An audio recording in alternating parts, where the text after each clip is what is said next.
आज हमारे साथ मौजूद होंगे जी कासिम खान सूरी साहब, डिप्टी स्पीकर कौमी असम्बली और बहुत ही तारीखी शख्सियत हैं। और चूँकि आज ही के दिन उन्होंने बतौर डिप्टी स्पीकर कौमी असम्बली के जो एक साइफर के ज़रिए रजीम चेंज ऑपरेशन किया जा रहा था और एक तहरीक अदम एतमाद सो कॉल्ड आई थी, उसको उन्होंने रिजेक्ट कर दिया था, रोलिंग दी थी, बहुत तारीखी रोलिंग। वो भी हमारे साथ होंगे और उनके साथ होंगे हमारे इमरान रियाज भाई। तो ताज़ा तरीन सूरत हाल पे बात करेंगे। तो गुफ्तगू का आगाज़ करते हैं। हमें ग्रेड 20 के अफसर ने हुक्म दिया जी हाँ। और हमने उस पर अमल दरामद कर दिया। हमारे चीफ ने ईरान 3 दफ़ा उस पर अटेम्प्ट की गई रजीम चेंज ऑपरेशन की, उसकी आर्मी चीफ उसके शहीद कर दिए गए, उनके पासदारान इनकलाब के कमांडर मार दिए गए, प्रेसिडेंट उनका हेलीकॉप्टर में शहीद कर दिया गया, उनके सुप्रीम लीडर को शहीद कर दिया गया, जी हाँ। उनके जौहरी साइंसदानों को शहीद कर दिया गया और इतना ज़्यादा प्रेशर डाला गया, खरीदने की कोशिश की गई, वो टस से मस नहीं हुए। नंबर 1। दूसरा सवाल वो है सदीक जान साहब की स्टोरी का। वो है कि वो कहते हैं कि मुलाकात के लिए जनाब चकजई साहब ने पीटीआई की मुलाकात करवाई नून लीग से, और नून लीग ने ये कहा कि अडयाला जेल हमारे कंट्रोल में नहीं है, वो जनरल फैसल नसीर और जनरल आसिम मलिक उनके साथ आपकी मुलाकात करवा देते हैं, हम अडयाला जेल के दरवाजे नहीं खुलवा सकते, हम आपकी मुलाकात नहीं करवा सकते। तो ये तो वही बात नून लीग कह रही है जो इमरान खान कह रहे हैं कि भाई मैं तो जनरल आसिम मुनीर की कैद में हूँ। बिल्कुल। वही बात पाकिस्तान तहरीक इंसाफ कह रही है, वही उनकी फैमिली मेंबर्स कह रहे हैं कि अडयाला जेल इमरान खान जनरल साहब की कैद में है। वही बात नून लीग ने, हुकूमत ने कह दी। तो ये पीछे क्या रह गया है? अब ये 2 बातों पे जरा आप ऐड कर लें कासिम भाई की गुफ्तगू के साथ ही। देखिए साबिर भाई, एक तो रूलिंग जो है ना वो अब एक तारीख का हिस्सा है और वो जान नहीं छोड़ेगी। उसके ऊपर हम हर दफा बात करते रहा करेंगे और जब जब कोई नई खबर आएगी ये रूलिंग आके सामने खड़ी हो जाएगी कासिम सूरी साहब की। और ये जर्नैलों की मनमानी थी और कुछ भी नहीं था। मैं तो अब हर चीज का गवाह हूं ना, बतौर सहाफी वहां पे हम सारा कुछ कवर कर रहे थे, एक एक चीज को देख रहे थे। मैं इस्लामाबाद में शिफ्ट हो गया था उन दिनों। रिजीम चेंज होता हुआ हमने अपनी आंखों से देखा है। इस्लामाबाद के एक निजी होटल के अंदर जिस तरह पीटीआई के एमएनए को ऊपर वाले फ्लोर पे रखा गया और उनको जिस किस्म की सहूलतें दी गई और जैसे पैकेटों में भर भर के वहां पे पैसे जा रहे थे, वो सब कुछ हमने अपनी आंखों से देखा। और हमारे जो वहां सोर्सेज थे होटलों के अंदर, वो हमें पल पल की खबरें दे रहे थे कि अब उनको ये वाली अयाशी करवाई जा रही है, अब उनके साथ ये किया जा रहा है, अब जनाब फलाने बंदा पैसे लेकर पहुंचा है, फलाना बंदा ये लेकर पहुंचा है। तो वो एक घटियापन पे उस वक्त का जर्नैल उतरा हुआ था, जनरल बाजवा, और उसको अपनी एक्सटेंशन से बाहर कुछ दिखाई नहीं दे रहा था। तो उसने अपनी एक्सटेंशन के चक्कर में पाकिस्तान के सारे सिस्टम का कबाड़ा कर दिया। और उसके बाद आसिम मुनीर साहब ने भी वही किया। इन्होंने भी कोई कसर तो नहीं छोड़ी, बेड़ा गर्क किया है। अब हुकूमत के पास इख्तियार कितना है, सवाल यह पैदा होता है। देखिए साबिर भाई, आप पीएमएलएन को, पीपल्स पार्टी को कितना ब्लेम कर सकते हैं? उनके पास 2 रास्ते हैं, या वो इक्तदार से बाहर चले जाए और एस्टेब्लिशमेंट से ये कहें जनाब आप फ्री एंड फेयर इलेक्शन करवाएं, और उसके नतीजे में उनको कोई इक्तदार में किसी सूबे में कहीं भी कोई हिस्सा नहीं मिलेगा और वो इक्तदार से महरूम हो जाएंगे, लेकिन उनकी सियासत बच जाएगी फ्यूचर के अंदर। दूसरा रास्ता ये है कि एस्टेब्लिशमेंट हुकूमत करे और ये इक्तदार में बैठे रहे। हुकूमत एस्टेब्लिशमेंट कर रही है, सिर्फ इक्तदार में उनके, और एस्टेब्लिशमेंट जो फैसला करती है। आपको लगता है पेट्रोल महंगा शहबाज शरीफ ने किया है, इसकी क्या औकात है? आपको लगता है कि ये नवाज शरीफ ने किया है? कोई औकात नहीं है इनकी। ये आसिम मुनीर का फैसला है कि पेट्रोल महंगा कर दो। वजह यह है कि भाई हम कर नहीं पा रहे हैं ना, हम खसारा पूरा नहीं कर पा रहे। आईएमएफ को हमने राजी रखना है, तो आईएमएफ को राजी रखना है तो आपको हर हाल में जो है वो पैसा वैसा इकट्ठा करके देना है। और पैसा इकट्ठा करने का आसान तरीका यही है जो मैंने आपको बताया। जो सदीक जान कह रहे हैं वो इतना ही है ना कि हुकूमत क्या कर सकती है। हुकूमत जहां के डीजी आईएसआई के या जो डीजीसी है उसके पांव पकड़ सकती है कि अल्लाह का वास्ता हमारे कहने पे आप एक दफा पीटीआई के कुछ लोगों से मिल लें। वो भी आगे से लिख के दे देंगे जनाब हम सिर्फ बैरिस्टर गौर से मिलना चाहते हैं, या अली अमीन को बुलवा दो या फलाने को बुलवा दो। वो अपना नाम खुद देंगे अपने बंदे का कि इस बंदे को भेजो, हम मिलना चाहते हैं। वो मुलाकात कर लेंगे, ये आके कौम को कोई और चूना भेज देंगे, और पीएमएलएन और पीपल्स पार्टी इनको गंदा करेंगे कि जनाब देखो इनकी तो मुलाकात हो गई उनके साथ, ये तो जाके मुलाकातें करते हैं। ये सारी सियासत है। पाकिस्तान की मिलिट्री एस्टेब्लिशमेंट जब तक आसिम मुनीर साहब हैं वो किसी तरह का रिलीफ इमरान खान के लिए छोड़ेंगे ही नहीं। मैं कानूनी रिलीफ की बात कर रहा हूं, मैं कोई एहसान जताने की बात नहीं कर रहा। तो आखिरी बात फिर ये भी है, हमारे 4 साल हो गए हैं जी, और 3.5 साल हो गए हैं जनरल आसिम मुनीर साहब को। यूएई हमसे नाराज, सऊदी अरब हमसे नाराज, चाइना हमसे नाराज, और रशिया हमसे नाराज, ये अफगानिस्तान हमसे नाराज। हमने 3 मुल्कों ने हमें सहारा दिया। सर यूरोपियन यूनियन आपकी जीएसपी प्लस को इस वक्त डिस्कस कर रहा है जी। तो ये सब कुछ किया, और हमारे फील्ड मार्शल की खारजा पॉलिसी ने हमें कहां पहुंचा दिया है 3.5 साल के बाद। ये फील्ड मार्शल साहब की और शहबाज शरीफ साहब की खारजा पॉलिसी ने हमें ट्रंप के चरणों में ले जाके बैठा दिया है, और शर्म नहीं बस आती अब जितनी ट्रंप की इज्जत है दुनिया में वही हमारी इज्जत है। नहीं, ट्रंप तो वो खुद कह चुके हैं कि मैं नाअहल, निकम्मे और खुशामदी लोगों को पसंद करता हूं। नालायक लोगों को, बिल्कुल सही कह रहे हैं। चाइना ने भी पैसे मांग लिए हैं, सुना आप, चाइना भी कह रहा है मेरे पैसे वापस करो। हाँ, 220 मिलियन उसने कहा कि आपको पता है वो अंधों में काना राजा। हाँ जी जी। तो जो अंधे होते हैं ना सारे, उनमें काना जो होता है वो राजा होता है, उसको थोड़ा तो नजर आ रहा होता है ना।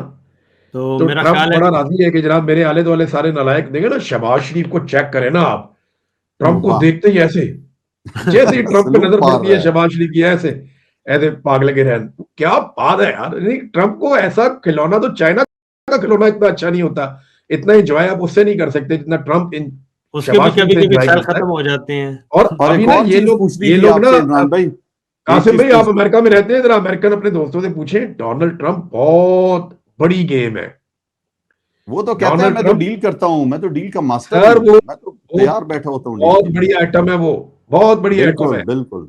वो आपको पता है, आपको क्या लगता है कि वो इनको सीरियस लेता है?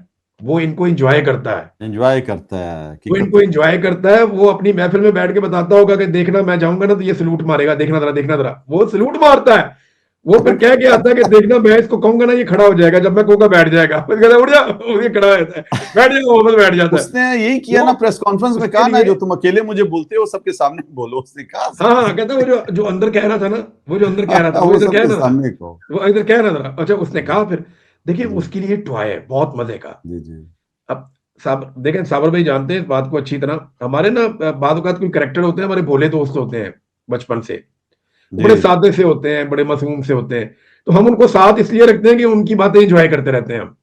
जी यार वो वाला किस्सा सुनाना जरा, यार वो वाली, वो भैया बोला होता है बेचारा, वो करता रहता है लल्लू की सबके। तो डोनाल्ड ट्रंप ने ये अपने साथ रखे हुए हैं शुगर लगाने के लिए, ये अपनी गेम उठाई हुई है। और मैं बताऊं आपको, वो इनको एंजॉय कर रहा है, ये उसके लिए टॉयज है, वो एंजॉय कर रहा है। देखिए उसने दुनिया की हर चीज अचीव की है, दुनिया का बेहतरीन बड़ा बिजनेसमैन है, पैसा उसके पास है, ताकतवर सबसे ओहदा उसने 2 दफा हासिल कर दिया है, अमेरिका उसके बूटों के नीचे आ गया है और अपनी मर्जी से वो अमेरिका को चला रहा है।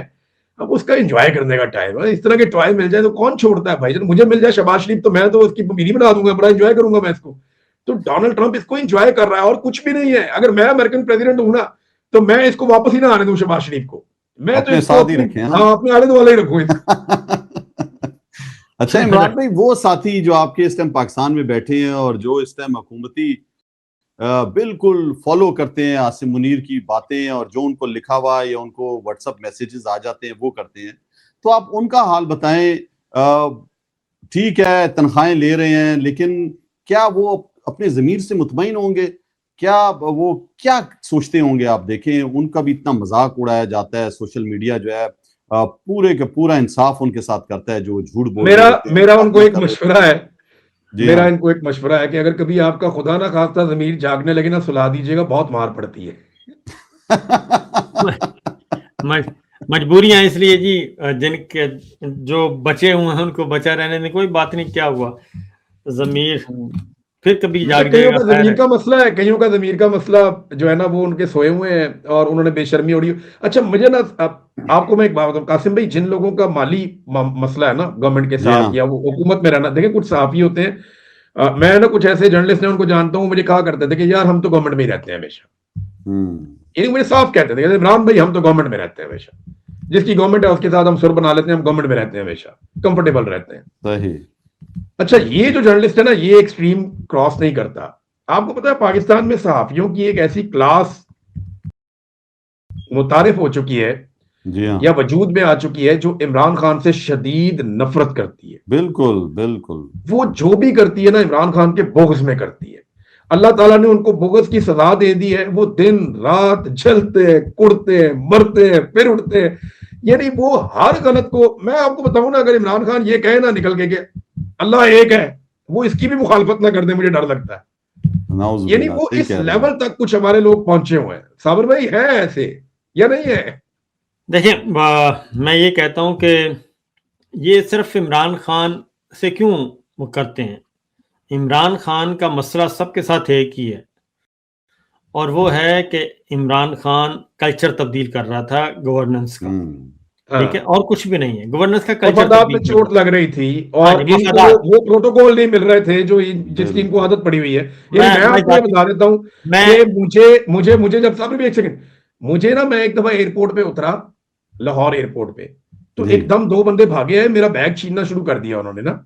ये पकड़ा है खान साहब, ये पकड़ा दें। मैंने वापस छीना बैग। मैंने कहा मेरा बैग तुम क्यों ले रहे हो? कहते सर आपका प्रोटोकॉल है। मैंने कहा क्यों, किसने कहा है? तो उस वक्त ना ये गवर्नमेंट थी शहबाज शरीफ की यहाँ पे ना, जी जी, पंजाब में, और वफाक में गालिबन नवाज शरीफ था, तो वो प्रोटोकॉल दे रहे थे। वो मैंने कहा भाई खुदा का नाम लो यार, मैं कोई लंगड़ा हूं? मेरे हाथ नहीं है, मैं अपना सामान ले जाऊंगा, जाओ तुम अपना काम करो जाके। ये भाईजान आप फर्ज करें कि अगर मुझे इस घटिया और गंदी आदत की आदत पड़ जाए, इस हरकत की, जी जी, ये एक्चुअली हमारे सहाफियों को भी आदत पड़ गई है। जेड़े मर्जी दफ्तर से बढ़ जाएंगे, जौन सी मर्जी फाइल लेकर चले जाएंगे, सर इधर उधर दस्तखत कर दें, सर फलाने का काम कर दें, सर उसको ये कह दें। मैंने ऐसा भी देखा कि प्रेस कॉन्फ्रेंस कर रहा है एक बंदा सरकारी, एक सहाफी उसके दाएं खड़ा है, एक बाएं खड़ा है। यार तुम्हारा क्या काम है? सामने जाके खड़े हो जाओ ना, सवाल पूछो, सामने जाके खड़े हो जाओ, सवाल पूछो। हमारे लोगों ने सिर्फ इसलिए कि मेरी इसके साथ फोटो आएगी, मैं सुबह फोटो जो है ना 30-40 ब्यूरोक्रेट्स हैं उनको व्हाट्सएप कर दूंगा। मेरे अपने पास सहाफियों के फोटो आते थे, एसपी के साथ, डीएसपी के साथ, डीआईजी के साथ, फलाने ब्यूरोक्रेट के साथ, फलाने सियासतदान के साथ। ये बेशुमार सहाफियों का काम ये है कि ये फोटो बनाते हैं सियासतदानों और ताकतवर लोगों के साथ, और वो फोटो फिर सबको भेजते हैं ताकि उसके जरिए से वो अपने काम निकलवाएं। ये है जनाब पाकिस्तान में पॉट्सों की सहाफत। लेकिन अभी अल्लाह का शुक्र है, डिजिटल मीडिया ने जो कंपटीशन पैदा किया है, ऐसे ऐसे हीरे निकल रहे हैं, सौराब बरकत जैसे, बिल्कुल ऐसे ऐसे लोग निकल रहे हैं। बहुत सारे नौजवान नए हैं, मैं सबका नाम नहीं ले सकता, बहुत सारे नहीं तो नाराज हो जाएंगे। सर कमाल कर दिया नए लड़कों ने, लड़कियों ने। नाराज भी हो जाएंगे, पढ़े भी जाएंगे। सौराब ने चलो पकड़िया गया थी ना, मैं कहा चलो। नहीं ये वैसे आपने कहा, देखें आप लोगों ने भी इमरान भाई आर्मी के साथ, आर्मी एस्टेब्लिशमेंट के साथ भी काम किया, सब कुछ किया, लेकिन आप लोगों को भी सलाम है कि आपने इतना बुरा वक्त देखा, जेल में गए, सब कुछ किया। साबिर शाकिर भाई को देखें, अभी दयार गैर में बैठे हुए हैं लेकिन हक और सच बोल रहे हैं। तो ये जो इज्जत होती है ना, ये पैसों से नहीं खरीदी जाती। ये नहीं समझ में आता लोगों को। रजीम चेंज नहीं किया आर्मी के साथ, हमने बॉर्डर पे काम किया था, हमने दहशतगर्दी के खिलाफ काम किया था, हमने जंग के मामले में काम किया था। बिल्कुल। इनको लगा कि हम इनके साथ मिलकर इमरान खान की हुकूमत के खिलाफ भी काम करेंगे या उसको हुकूमत से निकालने में इनकी गैर कानूनी काम में मदद करेंगे, वो सवाल ही पैदा नहीं होता। देखें, नवाज शरीफ का जो पनामा वाला केस था या जो फ्लैट है, वो एक हकीकत है। आज भी उसकी रसीदें नहीं आई हुई, वो केस का जवाब ये आज भी नहीं दे सके। जाली अकाउंट्स वाला जो जरदारी का ओमनी स्कैंडल है, या शहबाज शरीफ का जो मकसूद चपड़ासी वाला मामला है, ये आज तक जवाब नहीं दे सके। वो पुरस्कार मौत मर गए बंदे बीच में। तो जब उन केसों को हम देखते हैं तो वो कुछ और है, और उनके मल्टीपल सोर्सेज से अलग अलग तफ्तीश करके हम इन नतीजे पे पहुंचे थे। वो भी उस वक्त एस्टेब्लिशमेंट उनके खिलाफ थी, सर डॉक्टर एक पेज पे आई हुई थी, लेकिन हम जो है वो उसको बाकायदा सहाफती हमने जिम्मेदारियां पूरी की थी। अब मामला यह है कि इमरान खान के मामले में जब हमने चेक किया तो है ही कुछ नहीं, पल्ले इनका टके का केस नहीं है। यार अब मुझे बताएं कि अगर साबिर भाई इमरान खान के खिलाफ एक भी जेन्युइन केस होता तो क्या इनको दूसरा बनाना पड़ता? बनाने का मतलब क्या है? देखिए, केस इसीलिए केस इनके पास नैब जो है वो खामोशी से बैठे, हाथ पे हाथ रख के उसके पास कुछ भी नहीं है। इमरान खान तो क्या, किसी वजीर के खिलाफ ये केस नहीं बना सके, किसी एक वजीर के खिलाफ अभी तक नैब रेफरेंस नहीं आया। पाकिस्तान तहरीक इंसाफ की 10 साल हुकूमत है खैबर पख्तूनख्वा में, और 3.5 पौने 4 साल इधर है आपकी पंजाब में। 5 साल की हुकूमत है पंजाब में 5 साल की, और मरकज में पौने 4 साल की। तो मसला करप्शन तो है ही नहीं। अब समझ आइए ना कि करप्शन इनका मसला नहीं है। इनका मसला है कि बस सिर्फ हमारी तरफ कोई ना आए और करप्शन जो मर्जी करते रहें। मैं आपको एक छोटी सी मिसाल देता हूँ, फिर प्रोग्राम खत्म करते हैं। क्योंकि आपने कहा ना इमरान खान साहब के साथ क्यों है इनका। इमरान खान साहब के ज़माने में जी 2 बहुत ही जानदार किस्म के लोग थे, वो अचानक इमरान खान साहब के खिलाफ ना वो शुरू हो गए, प्रोग्राम में जिक्र भी करना शुरू हो गए, कोई 2-4 कालम भी आ गए। तो इमरान खान ने पूछा उस्मान बुज़दार साहब से और अपने वजीर इत्तलात से कि भाई मसला क्या है। तो उनमें से उन्होंने कहा जी कि सिक्योरिटी वापस ली है हमने, इसके अलावा हमने कुछ नहीं किया। और अच्छा जी, एक बहुत बड़ा नाम है सहाफत का, उसका मुझे फोन आया जी, वो मुझे कहता है कि क्या मैंने इसलिए इमरान खान को सपोर्ट किया था कि आज मैं बैठ के मुंह देखूं। तो अच्छा, मुझे बिला वजह अपने साथ शामिल कर रहा है, अब हमने इसको नहीं छोड़ना। मैंने कहा जी हमने क्यों नहीं छोड़ना। सही। कहता है देखो ना यार, ये कोई बड़ी चीज मांगी है मैंने, सादी सी बात की थी यार, ये चीजें मैं ठीक कर सकता हूं, मुझे लेट मी डू दिस, मैं मेरा एक्सपीरियंस है यार, मैं ये कर सकता हूं। मैं एक वजारत क्या होती है वजीर आजम के सामने, अब वो वजारत मांग रहा था। इमरान खान ने उसको चंडी करा दी। इमरान खान ने कहा जान नाचा कोई वजारत नहीं है, वो खिलाफ हो गया और मेरा वोट हासिल कर रहा है कि तू मेरे साथ मिलकर इमरान खान को ठोक। मैंने उसे कहा, मैंने कहा देखें, अव्वल तो मेरा ये कोई दावा ही नहीं है कि इमरान खान को लाने के अंदर मेरा कोई 1% भी किरदार था। सही। उसने अवाम से वोट दिए, वो आ गया। मैंने कहा जी मैं तो काउंसलर नहीं बन सकता जो मेरी औकात है। तो भाईजान मैं तो इसके अंदर मेरा कोई हिस्सा नहीं है, मैं अपना काम कर रहा था। और अब क्योंकि वो आपको ओहदा नहीं दे रहा तो मैं उसके खिलाफ हो जाऊं तो भाईजान ये भी मेरे से नहीं होगा। तो आप अपनी लड़ाई खुद लड़ दें। उस बंदे ने वो लड़ाई लड़ी, उसकी मिट्टी पलीत होगी बेचारे। देखिए ये हमारे यहाँ पे एक्सपेक्टेशंस है सहाफियों की कि अगर हम किसी को सपोर्ट कर रहे हैं तो उसके बदले में हमें क्या मिलेगा, क्यों मिलेगा के नहीं लेकर जाता था ना खान साहब साफियों को, ना वो खुद उसने इतने ज्यादा गैर मुल्की दौरे किए खान साहब ने। यार मैं तो इतना राजी हूं ना इस बात से, आपको पता है मुझे एक दफा शहबाज गिल का फोन आया जी। उसने कहा जी अपने पासपोर्ट की कॉपी भेजे, एक वफद जा रहा है रशिया, तो आप रूस जाएंगे। मैंने कहा शहबाज गिल साहब मैं आज तक कभी किसी भी हुकूमत के खर्चे पे ट्रेवल नहीं किया, तो मैं तो ये ट्रेवल नहीं करने वाला। सही। उन्होंने कहा जी अब तो टाइम बहुत थोड़ा रह गया। मैंने कहा जी आप मुझे 10 दिन पहले बता देते, मैं अपना वीजा भी ले लेता और मैं वहां पे अपनी होटल बुकिंग भी कर देता।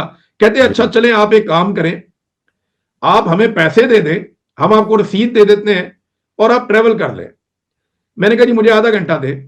मैंने सारा सिस्टम चेक करके गिल को फोन करके माफी मांगी। मैंने कहा गिल साहब मामला ये है कि फिर भी इसमें बदनामी है और कुछ नहीं है, मेरा एक रिकॉर्ड है जो मैं नहीं तोड़ना चाहता, मुझे सरकारी प्रोटोकॉल भी मिलेगा और वो जो चीजें आप जो फैसिलिटीज आप मुझे दे रहे हैं उसके मुकाबले में ये बिल कुछ भी नहीं होगा। भाईजान मैं नहीं करना चाहता, मैं नहीं गया उस दौरे पे। आपको एक इंटरेस्टिंग बात बताऊं, मुझे इमरान खान साहब से उन दिनों में एक मुलाकात हुई तो उन्होंने कहा आप दौरे पे आपका हो गया सारा। मैंने कहा जी मैं नहीं जा रहा, उसकी वजह यह है कि आप लोगों ने मुझे देर से बताया, मुझे बताते तो मैं पहले तैयारी कर लेता, मैं सरकार के खर्चे के ऊपर ट्रेवल नहीं करना चाहता, हमारा गरीब मुल्क है।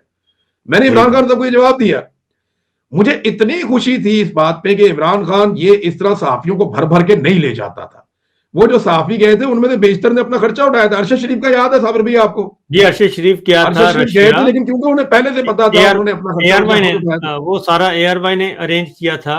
हाँ जी, मैंने 2 विजिट किए हैं इमरान खान के साथ, एक कतर का एक उज्बेकिस्तान का, वो भी हम ARY की तरफ से गए थे। और इस तरीके से तो ये तो पैसे नहीं लगे। हाँ जी ये होता है। और वो सारे ये चीज मुझे पसंद ही उनकी ये चीज थी कि यार ठीक है बंद करो सारे ड्रामे।